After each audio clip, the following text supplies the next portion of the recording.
Pull up a stool and pour yourself a pint as you're about to join three intrepid drinkers, Kevin, Justin, and Mark, as they embark on another Beertastic voyage. Greetings, everybody, and welcome to another episode of Beertastic Voyage. My name's Kevin. I'm Justin. Okay, you guys are both there. Fantastic. Today, we're going to try out a little bit new... But I'm here.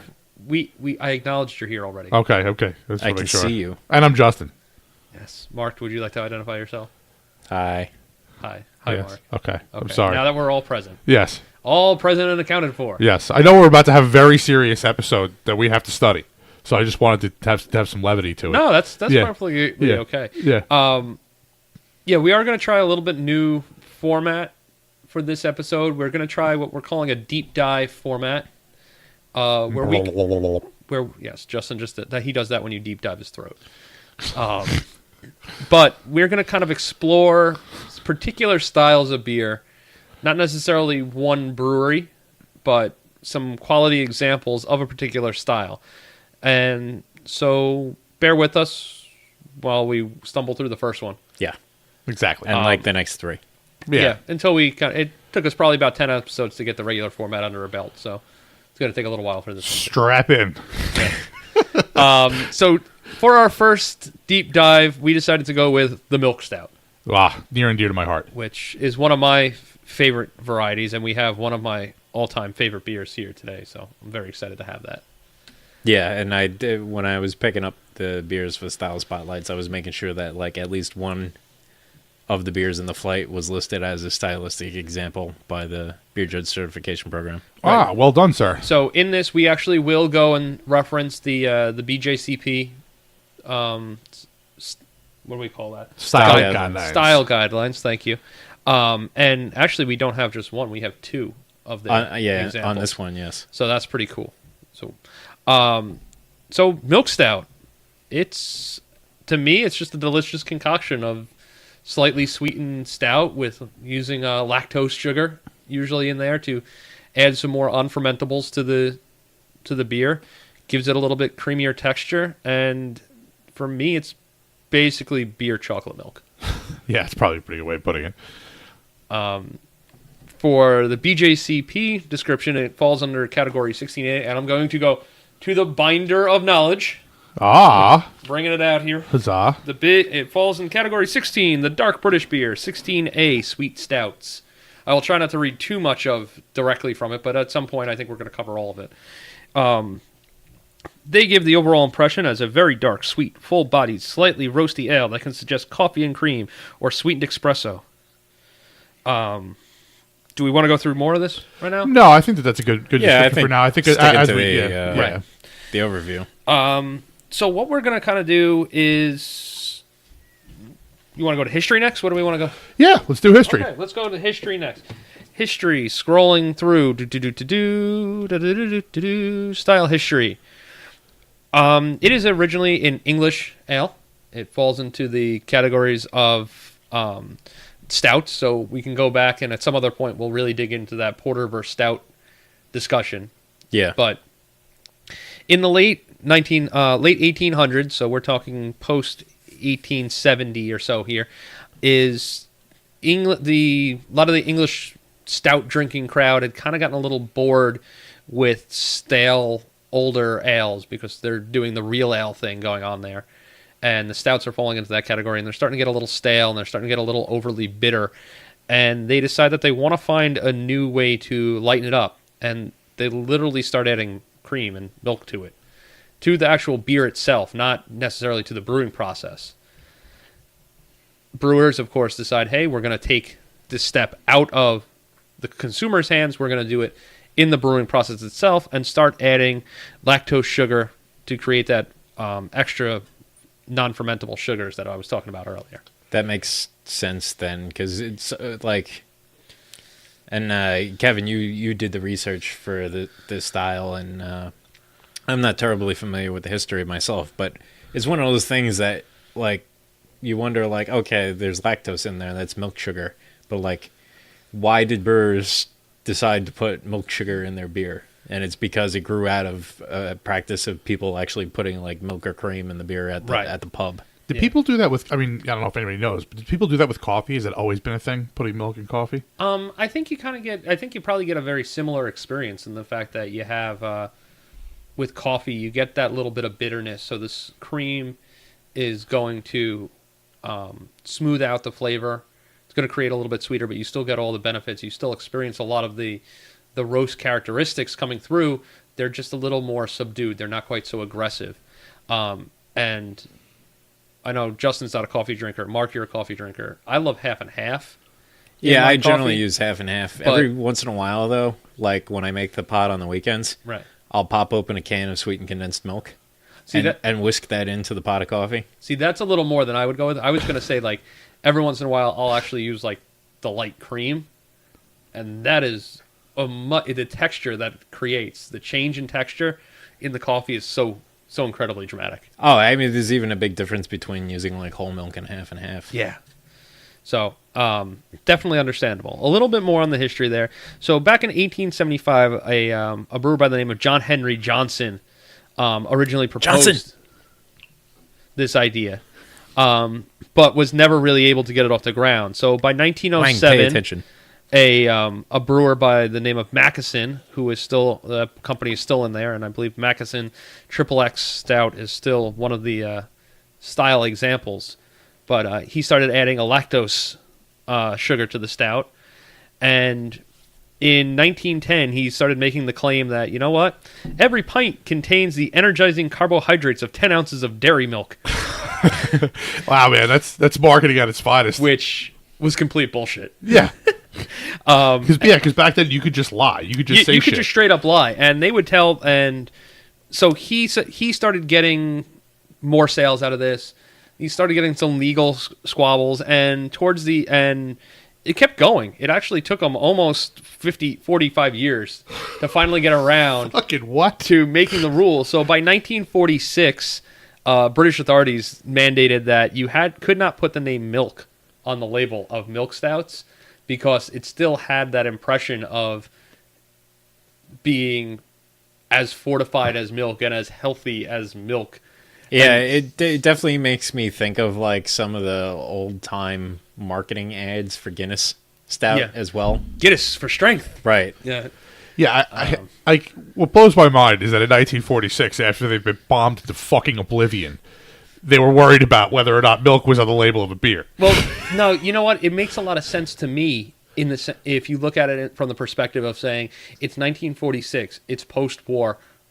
A lot of the British people are screwed right now, and they might be looking for any way to get the vitamins and minerals that they need. And so when you have a company that's saying that this beer is as healthy for you as, as actually getting milk, which was probably pretty scarce at the time, that's going to be more of an issue. Yeah, right, I mean, it's also when like the government was telling people how to make tea out of the rose hips, because they weren't getting enough vitamin C, and they were trying to prevent everybody from developing scurvy. Yeah, okay. All right, I see the point. Nobody wants teeth falling out all over the place. No.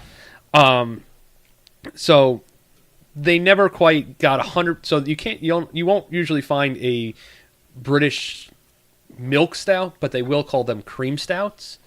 And a lot of them still have, like, dairy themes to them, like milkmaids or things along those lines. Right. And, of course, as things kind of come over to the U.S., they take them with American brewing. They have to add a little bit more hops to it because they just feel wrong if they don't. Increase the alcohol a little more. Yep, make it a little bit more alcohol. But that lactose sugar is still really being the primary adjunct that's added to it. And it created a little bit of a resurgence here. My favorite part about this is the chocolate flavors that you get out of it, and that's one of the big. And I mentioned it before. It kind of tastes like chocolate milk, and but it never sits heavy. No, yeah, but it's always a lighter beer with that. So that's one of the things that I really like about it. But as far as that, I mean, that's what we have there from the from the 40s forward. It really hasn't changed too much in the style design, other than Americanizing a little bit. Yeah, and the lactose is twofold. Like, it makes it a little bit sweeter, but it also increases the the body, so the mouthfeel is a little bit thicker, Right. which definitely helps with the perception of the chocolate milk. Yes, Right. it does. But one of the other things that I did come across that, Mark, you may find interesting is that some of the brewers, to create a similar mouthfeel, won't necessarily use as much lactose, but they'll increase the base crystal malt in there to create a similar mouthfeel, but the flavor obviously changes quite a bit from that. So that was kind of the what we have here in the notable variations section. And of course, one of the best ways I think to serve this is on nitro. Yes, the creaminess that you get from the beer gas is always it just creates an absolutely incredible change to it. Yeah. So that's it's. And if you're not entirely sure what the difference is, like 1940s, I know does this a lot, but generally the breweries on the island, if they have a milk stout, most often you'll be able to have it both on nitro and on straight CO2. So you can have them side by side in your tasting flight to really see what the beer gas does to the perception of the beer itself. Right. I remember a couple of times having that. I think Sinner's Mass from 1940s, and it's not a milk stout, but a Hooligan from their Long Island. dry Irish stout. Yeah, they had that on nitro and regular CO2, and I liked both of them, but it was amazing the difference in the two. A lot more bite on the CO2 from the carbonic acid. Yeah, and then obviously a lot creamier from the nitrogen. From what I understand, that's because the nitrogen doesn't assimilate into the liquid as well as the CO2 does. right. The molecules are much larger, and they don't,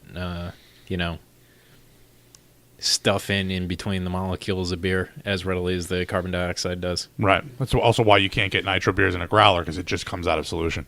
Right. Yeah. So that kind of concludes our history portion of it. Milk stout is definitely a more recent invention. It seemed a little bit straightforward to me, the history of it, and it kind of seems to all be agreed upon, which is always rare when it comes to beer styles. Usually there's multiple different areas and multiple different people claiming to have started, but it seems to be pretty straightforward. Like, nope, it was an English one, started right around this time, and now we're good to go. Like, I think part of it too is because it happened in the 1800s. Right. It's young enough that like good records were kept at the time. Yeah, for certainly. Yeah, that's true. Unlike our Lichthainer, which Lichtenhainer. Yeah, I'm going to keep saying it wrong. Lich King. Not because The Lich King. Yeah, I didn't want to continuously call it Lich King while we were recording, because if no one's listened to any other episode, they might not know that I'm a moron and I have to call this thing the Lich King. But after we decided to brew that, I went to look up the history of it, and it kind of stops like in the 1850s, because they stopped making it. So who the hell knows what it actually was? Because even then there was like no living human that had one of the original ones. Now at least everyone who's had one of these things is basically still alive. Yeah, this is definitely a more modern style, but as I mentioned before, it is one of my favorite styles.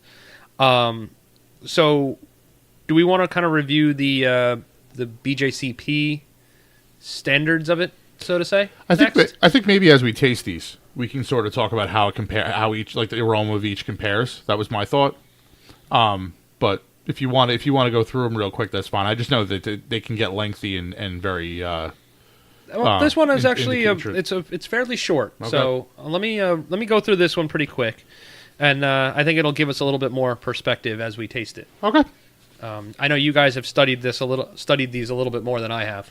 That's fine.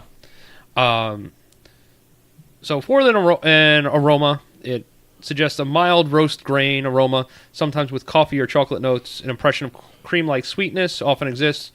Fruitiness can be low to moderately high. Diacetyl, low to none. Hop aroma, low to none, with floral or earthy notes. The appearance is very dark brown to black in color. Can be opaque. And a creamy tan to brown head. Black. No, very dark brown. No light black.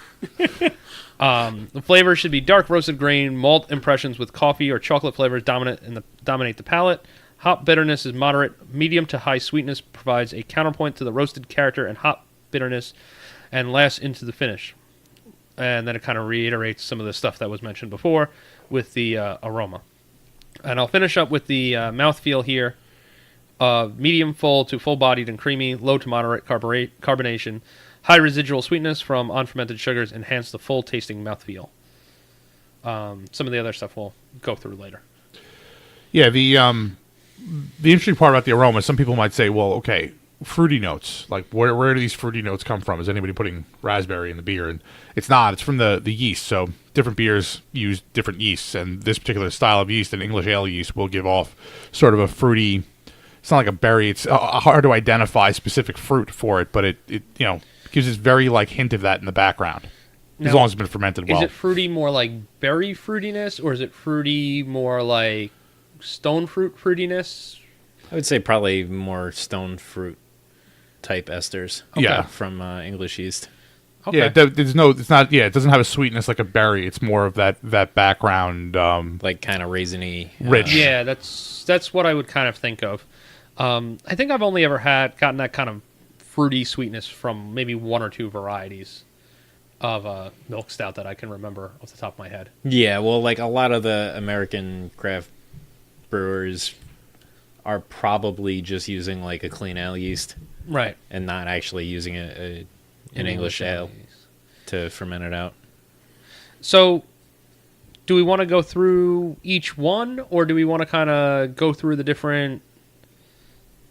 How do we want to do this? Let's just say the three that we're going to taste first. So we have the Samuel Adams Cream Stout, which, based on the name, I'm going to guess is probably going closer along the lines to the early English variety, being that they're calling it a cream stout rather than a straight-up milk stout, but I'm not sure. The Left Hand Milk Stout, which is a perennial favorite beer for me. I haven't personally had a lot of milk stouts. At least I haven't paid attention to the differences between them, so it's going to be fun. But I know that I like that beer. And then the Keegan's Ale Mother's Milk. Those are the three that we're gonna go through. And we have a lot of information about all of them, actually. Samuel Adams, we have the hops and the malts they use. The same thing for Left Hand Milk Stout. And we have the hops from the Mother's Milk. So it's going to be interesting little tasting. I know that while Kevin was going through the history that he diligently researched, Mark and I were tasting them a little bit. So, Mark, do you have any thoughts on any of the specific ones? The Samuel Adams one, perception-wise, definitely seems drier to me, like more closer to an Irish stout on the finish. Yeah, I agree. The Left Hand is definitely the most chocolate milky of them. You know, it's nicely sweet, but also it's not cloying. And the Keegan's Mother's Milk, I don't know that I've ever had it before. I definitely haven't. Oh. But it's kind of in between them. It's the bitterness I feel like is higher than in Left Hand's Milk Stout, but it's not as dry finishing as the Sam Adams Cream Stout. I think that's pretty accurate. For the cream stout, the Sam Adams one, I get a dark chocolate note from. More than milk chocolate. Like when I drink it, I don't really think of milk chocolate. I would agree with you. Left Hand to me is the Hershey's kiss of the bunch. Yeah, that's the milkiest of the milk stouts, so to speak. And then Keegan's being in the middle makes a lot of sense. But I also find Keegan's to be, I don't know. For me, it's not even just in the middle. It's not quite as dark chocolate as the Sam Adams one. But I don't know that. The interesting thing is for me, because obviously Left Hand Milk Stout is like when I think of a milk stout, that's what I think of. I wouldn't have guessed that either of the other two were milk stouts just by drinking them. Just because they're not quite as sweet on the palate. Right. I don't find them, in particular the Sam Adams one, I don't really find sweet at all. No, the Sam Adams one definitely has the driest finish and is probably the closest to the drier Irish style stouts that you usually think of. I think you do get some of those dark chocolate notes with the Sam. The Left Hand I'm gonna continuously gush about because I think it's fantastic. It is definitely the sweetest of the bunch of them. You probably get more chocolate notes to it, But with the Keegan ales, and I've had this one too, they usually, and I mentioned this to Mark before, which would surprise me when he said he hadn't had it, or you too, Joseph, is they usually keep it at one of our local favorite watering holes at Brick House. So That's because there's a familial tie there. yeah, between the Keegans and the... Yeah, so the brewmaster, founder of Keegan's Ales, Right. is the son of one of the owners at Brick House. Oh, okay. Well, that makes perfect sense. But I've had this one numerous times, and this one has more of the coffee notes to me. I don't really place it as much on the chocolate spectrum, more on the coffee spectrum of it. But it definitely has a little bit more sweetness than the cream stout. So you get that. To me, it comes off a little bit more milky. The Keegan's is more the espresso with cream Right. perception than chocolate. Yeah. Not ever having really had it. Is that the coffee and milk thing, basically? Yeah. Yeah. Yeah. That makes sense. I mean, I really like them all. I mean, I would definitely go for all three of them, and I think they're good like that. Do we want to go through some of the stats on each of the different beers real quick? Yeah, I was just going to talk about that, in particular the hops and everything. The Samuel Adams Cream Stout, it's 4.9 ABV, which is nice. 28 IBUs. The IBUs for all of them should be relatively similar.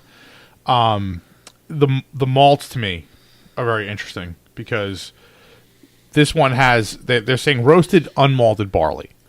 Now, what do they mean by unmalted? Because I know what roast malt is, but is that the same thing? It's not. It's roasted barley. Roasted barley hasn't been malted, Right. And that is a thing that grew out of the tax code in Ireland, which is why dry Irish stouts, they get their color and roast character from roasted barley that hasn't been malted, because the tax was based upon the amount of malt that went into the beer. So because the roast barley wasn't malted, it wasn't taxed. Okay, so anywhere where a recipe lists roasted barley, it's unmalted? No, I think Generally, it's- yes. Generally? Okay. So, yeah, because that was how Sam Adams put it, but on the left-hand milk stout side, they have roasted barley listed. It's probably the same thing. That was what I was curious about. Yeah.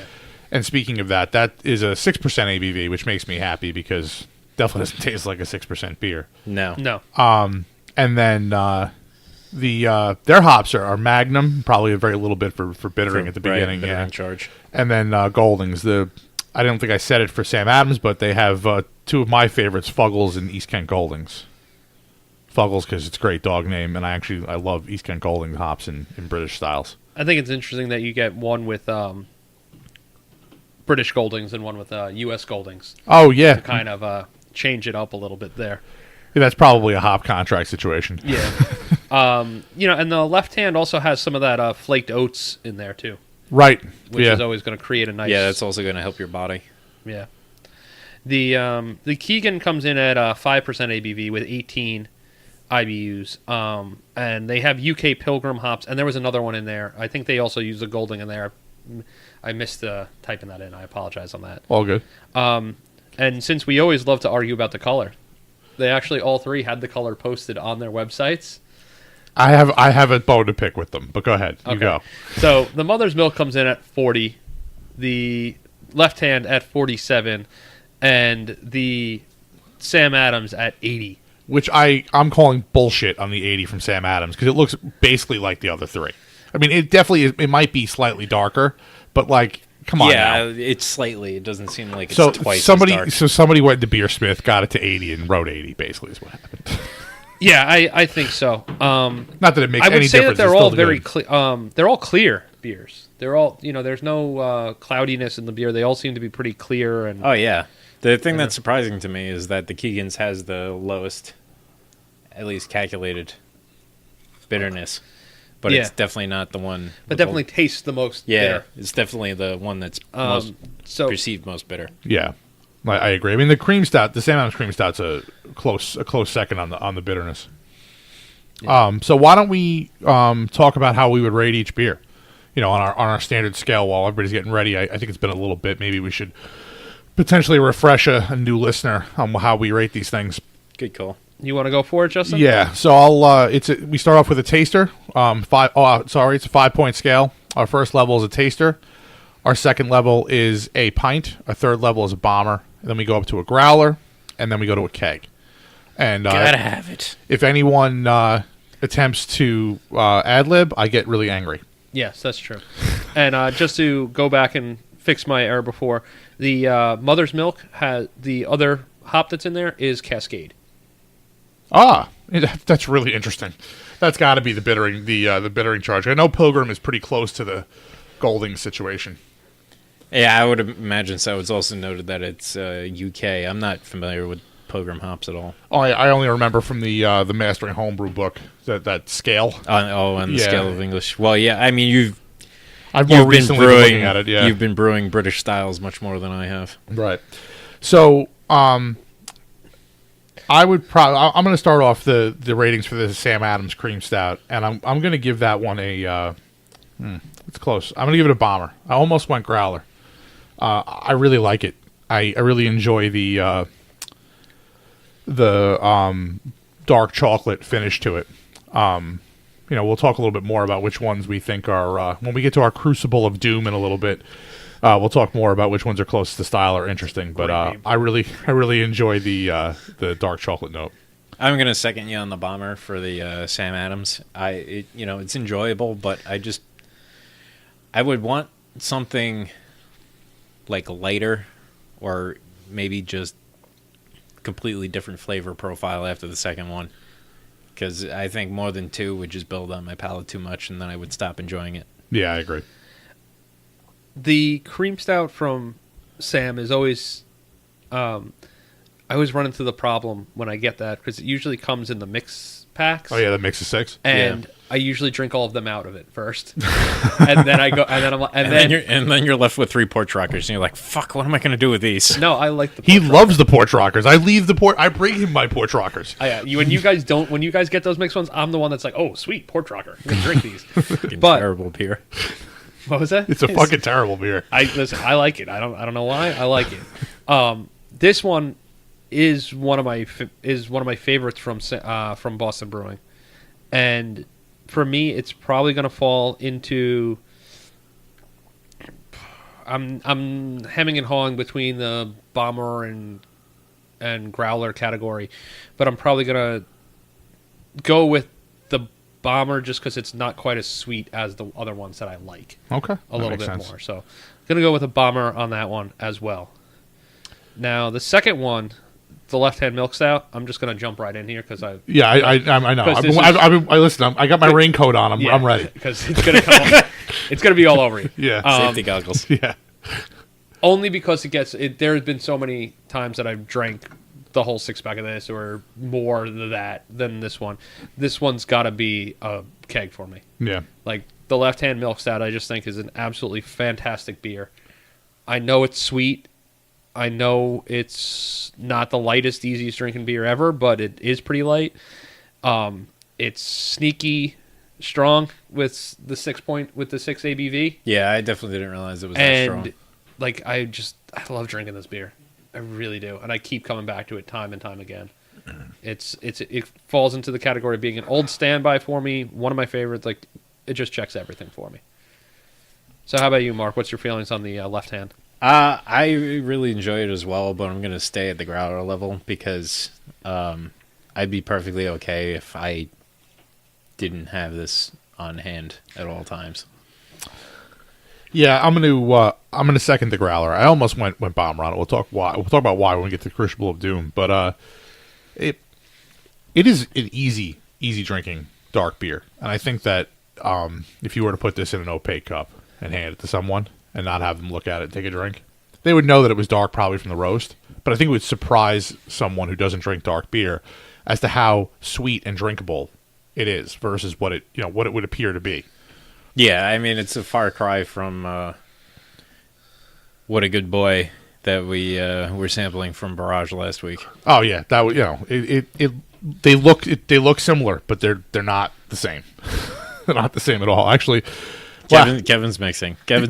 Yeah.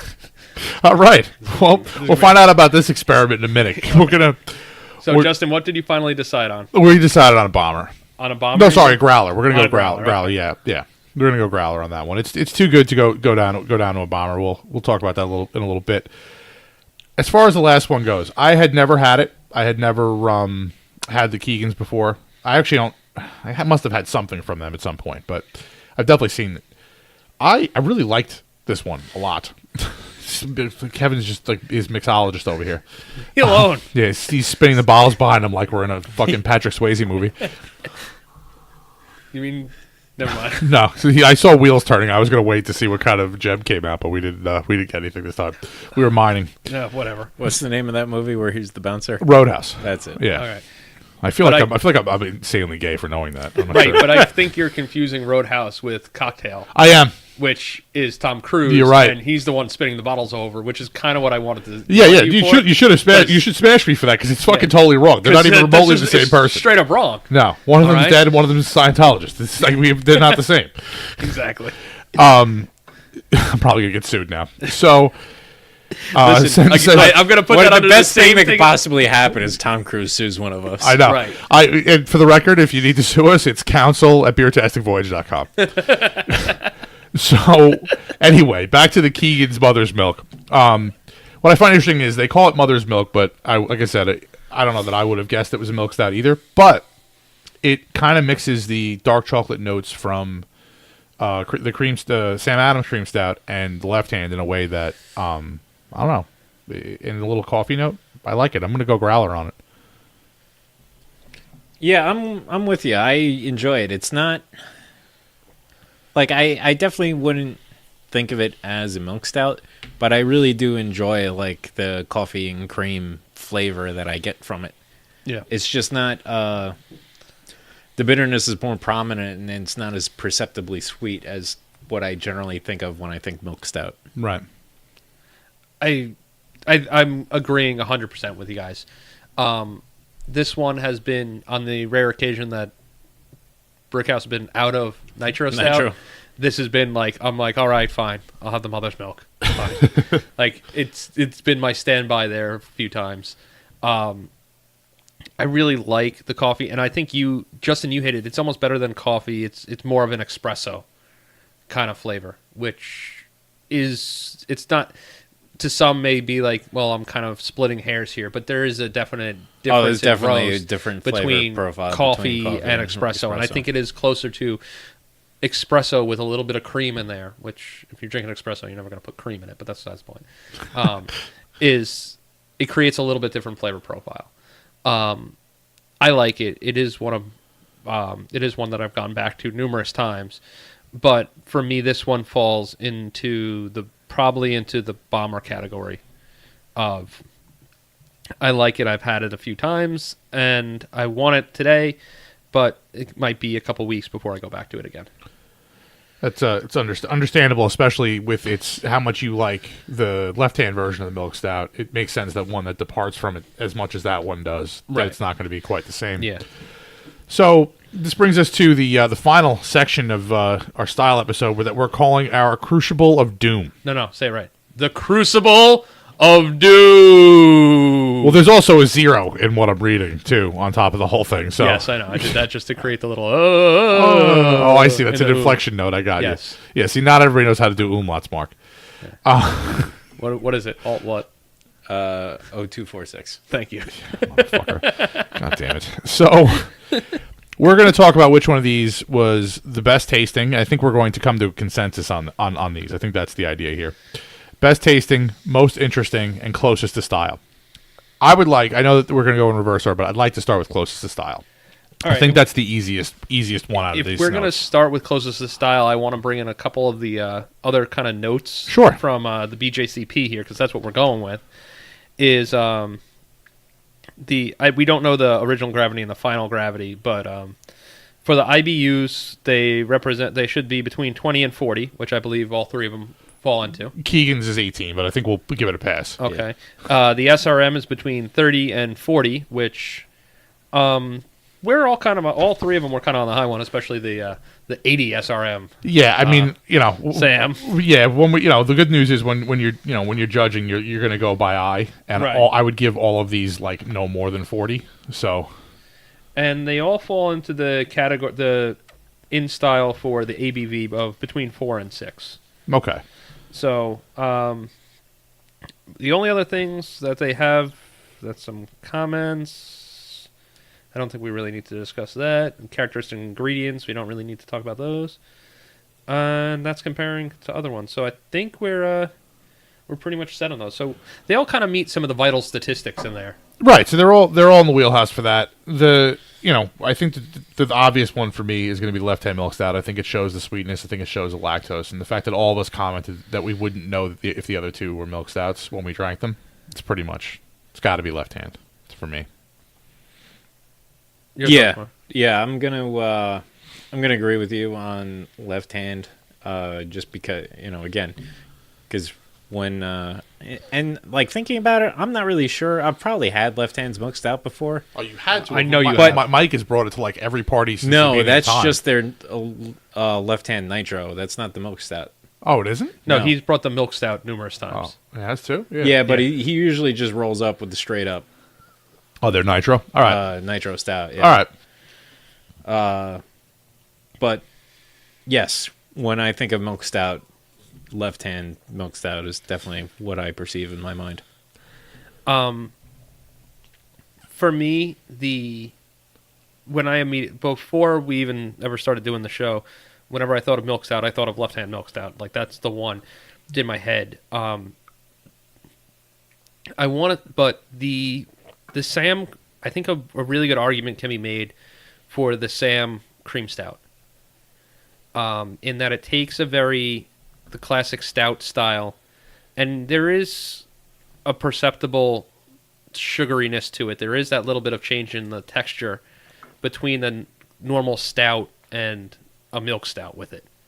See, I hear you. And drinking the Sam's cream stout reminds me of the milk stout that I made like 2 years ago. Right.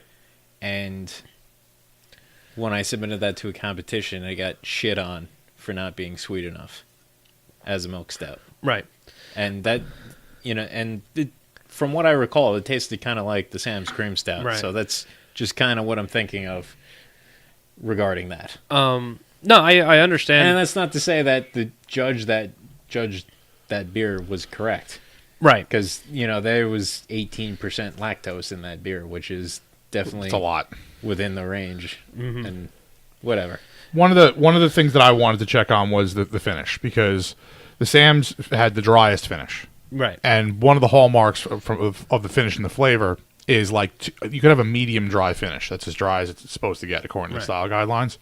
And it's way more than medium dry. It's almost Irish stout dry. Yes. So I think that it pretty much for me solidifies the left hand, because the left hand's finish, while I wouldn't consider it to be like overly sweet, it's definitely a medium to a medium full body. Right. No, I think after doing after doing the homework for it, the cream stout from Sam just is, to me, it's interesting because I can almost see the history of it in there, of saying like, oh, you took a regular stout and then you just added some cream to it, like to create. It tastes the most like what the style was designed as. But I am gonna at the end of the day, I'm gonna go with the left hand milk stout as the closest to style. I do agree, and that's one of the things that I wondered, because I know that a lot of times Sam Adams will pull a historical version of something or try to go a more historical way with the recipes. And Right. I know they did on that. And I know they did on Oh, this. okay. And obviously with the name it makes sense. It's kind of neat to be able to taste that and then go, okay, well, this is where we're at now with the left hand. And for that, and because of that, that's why the cream stout is going to be the most interesting to me. It adds the little bit of history. It adds the little bit of change of place and that I haven't had it nearly as much as the other two. It's the most interesting one to me. Yeah, I was really going to go with Keegan's as my most interesting, but while we were talking about the style, I started thinking about it. Now that you say it, I do think that to me, at least the idea in my head, whether it's right or wrong, that this was how it was done originally, I'm gonna agree with you and say that is also the most interesting to me. Oh, see, because I was going to go with Keegan's as the most interesting for me. Just because it is it's definitely within the style, but the flavor profile that they built for theirs sets it apart from pretty much every other milk stout I've ever had. Just because they're emphasizing coffee notes more than they are chocolate notes. Right. And I kind of run into the issue that Justin stated earlier with the Keegans, that maybe on a blind taste test, I don't know if I would quite pick Keegan's out as a milk stout, but rather just think it was a pretty good regular stout. Oh, I'm not disagreeing. No, but with I'm you guys saying there. like that's the only thing that prevents it from me from being the most interesting in the category. I do, however, think that Keegan's is for me overall the best tasting. I find it more interesting than the others because of those coffee notes and the sweetened espresso thing. It's the complexity that it brings to me makes it, of the three beers, very, very slightly ahead of Left Hand Milk Stout in terms of what I would like to maybe not drink a lot of at one time, but drink on a more regular basis. Mark, your thought? For best tasting for me, it's going to be the Left Hand Milk Stout. It's what I think of when somebody says milk stout, and I really enjoy it. Yeah, altogether for me, the Left Hand's the best tasting one. It's just my favorite one to come back to. So we have a split decision here on best tasting, and are we going to try to get to consensus, or do we want to go with the 2/3 majority here? It's definitely a 2/3 majority. I think the 2/3 majority is fine. Okay, well, the only rebuttal that I would have is we can write minority dissents if we want. no, we're good on that. That's less shit I have to do later. So there are just put Justin dissents or Kevin dissents or whatever. You mentioned that, like, when you think of a milk stout, to me, when I was thinking of best tasting, I just threw the whole concept of the style out and just, which one of these beers do I want to? Which doesn't mean that's not the same thing for you. It doesn't mean that at all. But that was how I went to it. If you're gonna, for me, clearly, if I'm picking the milk stout out of these three that I want to drink, it's gonna be the left hand milk stout, because I don't generally think, even with the idea that you can have the coffee notes, to me the coffee notes would probably be a little bit too far out of style on the Keegans. Oh, is that your? This is your. So my crazy concoction was, as we wrap those up, my crazy concoction was I took a little bit of the Left Hand Milk Stout, and I added a little bit of the Barrage. The Who's a Good Boy? The chocolate raspberry. What a good boy! What a good boy! Who's a good boy? That's awesome. No. It says Who's a Good Boy. Oh, it says it on the tag. Who's a good boy? And just mix them up a little bit together to get a chocolate raspberry milkshakey kind of thing going on. I thought it created an interesting kind of flavor. I don't think it particularly added too much to either of them, but it was kind of entertaining. It definitely cut down on the viscous qualities of the raspberry. Yeah, it thinned out the raspberry one a little bit. All right, try that. What is that? Is that the same thing? I added Keegan's to it, so I added coffee. This is what's going on in our stomach. We're just passing it over our mouth. Right. I tried to put an equal amount of Keegan's as to what was in there. So, sorry, I think I drank a little too much. Wow, that's pretty good, right? Yeah, that's pretty good. You want the last sip there, Mark? I'm sorry. Try the dregs of the cup. It's interesting. See that together, like the three layers there. Yeah, I think that's. Yeah, I think we're gonna have to make this a part of every style episode where I don't know, we added in one from a previous episode, but I think we're gonna have to mix all three of them together at some point just to see what happens. Yeah.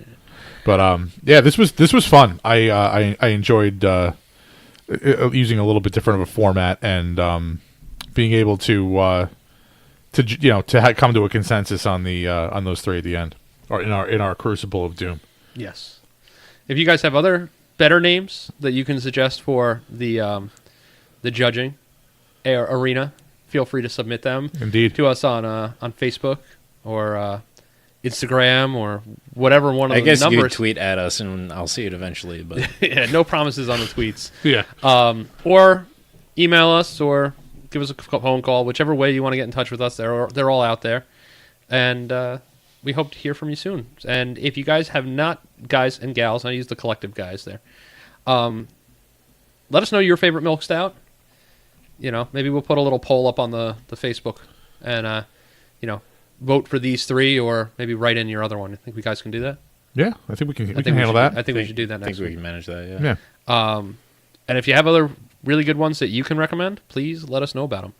I'm always looking for another good Yeah. milk stout. Let us know what other styles you want to hear about. We have some other ones already planned, but if anybody has styles, and don't fuck with us and write like Kentucky Common or anything, because I know we can go to Po' Boy and get one, but I don't think we're getting one anywhere else. Yeah, Right. Pretty much.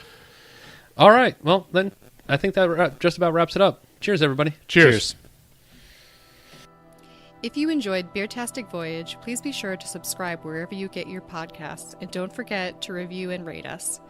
The guys can be found online at www.beertasticvoyage.com, on Facebook at www.facebook.com/beertasticvoyage, and Twitter and Instagram at Beertastic Show, or send them a good old-fashioned email at beertasticvoyage@gmail.com.